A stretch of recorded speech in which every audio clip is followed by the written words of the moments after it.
தலை சாய்த்து கொண்டு உந்தன் கூந்தலில் மீன் பிடிப்பேன்.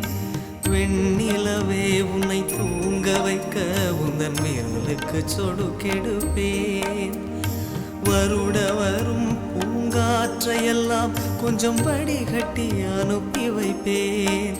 என் காதலின் தேவையை காதுக்குள் ஓதி வைப்பேன். உன் காலடி எழுதிய கோலங்கள் புது கவிதைகள் என்றுரைப்பேன். என்னவளே அடி என்னவளே எந்தன் இதயத்தை தொலைத்து விட்டேன். எந்த இடம் அது தொலைந்த இடம், அந்த இடத்தையும் மறந்து விட்டேன். உந்தன் கால் கொலுசில் அது தொலைந்ததென்று உந்தன் காலடி தேடி வந்தேன். காதல் என்றால் பெரும் அவஸ்தை என்று உன்னை கண்டதும் கண்டு கொண்டேன்.